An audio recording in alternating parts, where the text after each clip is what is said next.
Class 11th Hindi Sanskrit में chapter number 5। इस पाठ का नाम है गीतामृतम। इस पाठ का संदर्भ सहित हिंदी अनुवाद। फर्स्ट है ता तथा मधुसूदन। मैंने इस व्याख्या का जो श्लोक है इस पैराग्राफ का फर्स्ट और लास्ट वाला वर्ड उतार दिया है, बट एग्जाम में 4 लाइन का ऐसे लिखा हुआ आता है, तो आप 12th 11th क्लास में आ चुके हैं, समझ चुके होंगे। तो और ये जितनी भी है टोटल ये 10 है, तो इसका संदर्भ एक ही रहेगा और जो इसका हिंदी अनुवाद है वो चेंज होता रहेगा। हमारे चैनल कक्षा 9 से 12 वालों तक के लिए, यदि आप इस चैनल पर न्यू हो तो इस चैनल को सब्सक्राइब करें एंड वीडियो को लाइक करें। संदर्भ लिखे गए प्रस्तुत श्लोक। अब पहले आपको ध्यान रखना होगा कि श्लोक होता क्या है। श्लोक संस्कृत में होता है और श्लोक 4 लाइन 5 लाइन 2 लाइन का ऐसा होता है, 6 लाइन का। और जो पैराग्राफ होते हैं वो मंत्र होते हैं। तो जब एग्जाम में ज़्यादातर श्लोक ही आते हैं 4 लाइन के लिखे हुए, तो आप लिखेंगे प्रस्तुत श्लोक संस्कृत में। प्रस्तुत श्लोक हमारी पाठ्य पुस्तक हिंदी के संस्कृत खंड में संकलित, मतलब किसके खंड में संकलित है? संस्कृत खंड में संकलित गीतामृतम नामक पाठ से लिया गया है। अब आपको ये याद करने की ट्रिक बताती हूँ मैं आपको। श्लोक तो आपको ये ध्यान रखना होगा, जब संस्कृत की बात आएगी तो क्या होगा? वो श्लोक ही होगा। हमारी पाठ्य पुस्तक हिंदी के संस्कृत, जो आप देखोगे तो ऊपर हेडिंग लिखी हुई आएगी आपके एग्जाम पेपर में कि प्रस्तुत श्लोक हिंदी संस्कृत श्लोक का हिंदी संदर्भ सहित अनुवाद कीजिए। तो ये आप उसमें से देख लीजिए, हिंदी के संस्कृत खंड में संकलित। आपको मेन क्या ध्यान रखना है? गीतामृतम पाठ का नियम होता है कि आपको मेन वो याद होना चाहिए। एग्जामिनर बस ये देता है कि इसके पाठ का नाम याद है, ये इसने संदर्भ से लिखा है और मार्क्स से देता है। तो संकलित गीतामृतम नामक पाठ से लिया है। अनुवाद लिखेगा उस दुखी मन वाले, करुणा से पूर्ण, आंसुओं से परिपूर्ण, व्याकुल नेत्रों वाले अर्जुन से भगवान श्री कृष्ण ने ये वाक्य बोले। सेकंड है कलव्य माँ परान तप।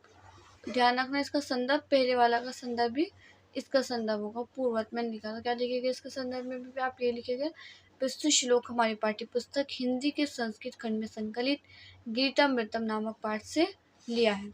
फिर लिखेगा अनुवाद में, हे पार्थ मतलब हे अर्जुन, कायरता को मत प्राप्त हो, अर्थात कायर मत बनो, ये तुम्हारे लिए उचित नहीं है।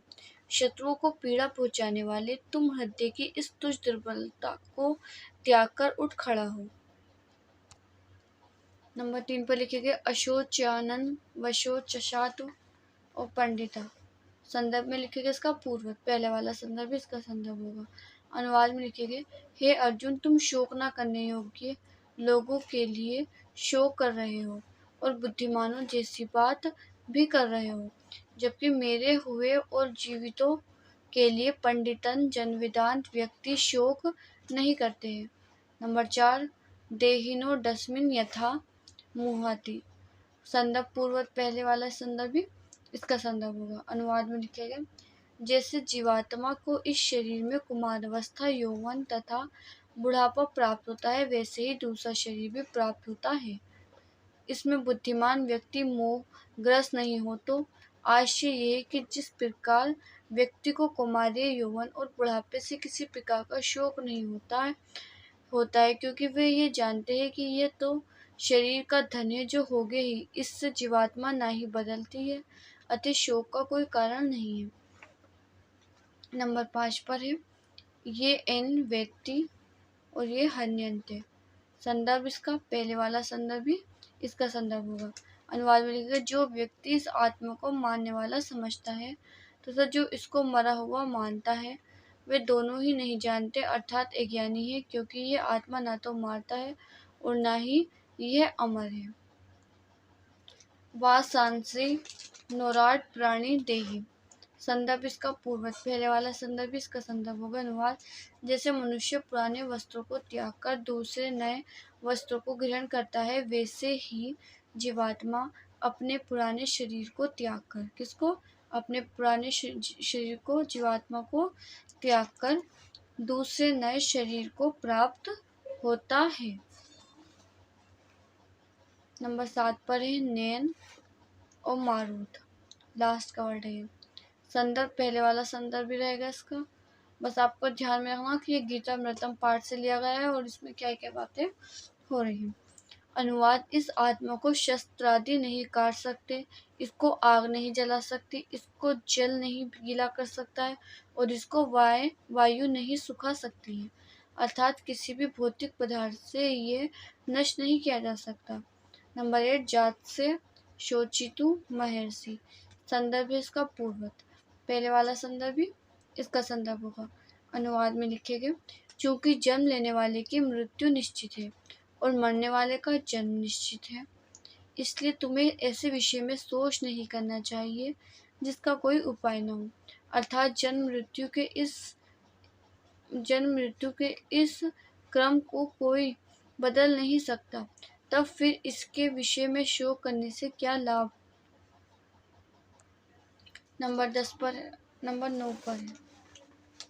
9 पर है यद छे युद्धमी दृश्य। संदर्भ पूर्वक। पहले वाला संदर्भ इसका संदर्भ होगा। अनुवाद हे अर्जुन, अपने आप प्राप्त हुए और खुले हुए स्वर्ग के द्वार रूप ऐसे युद्ध को ऐसे भाग्यवानी पाते हैं। अर्थात भाग्यशाली है कि तुझे ये युद्ध लड़ने का अवसर प्राप्त हो रहा है, क्योंकि धर्मी क्षत्रियों को सीधे स्वर्ग प्राप्त कराता है। नंबर 10 पर हतो वा कृत निश्चय। संदर्भ पूर्वक। अनुवाद या तो तू युद्ध में मरकर स्वर्ग प्राप्त हो या युद्ध जीतकर पृथ्वी का भोग करेगा। इस प्रकार तेरे दोनों में हाथों में लड्डू हुए, इसलिए तू युद्ध करने का निश्चय करके उठ खड़ा हो। यहाँ ये कंप्लीट हो गया है। वीडियो अच्छी लगी तो उसको लाइक करें, चैनल को सब्सक्राइब करें और इसके और पार्ट की वीडियोस देखने के लिए इसके क्लास 11 के प्लेलिस्ट चेक करें।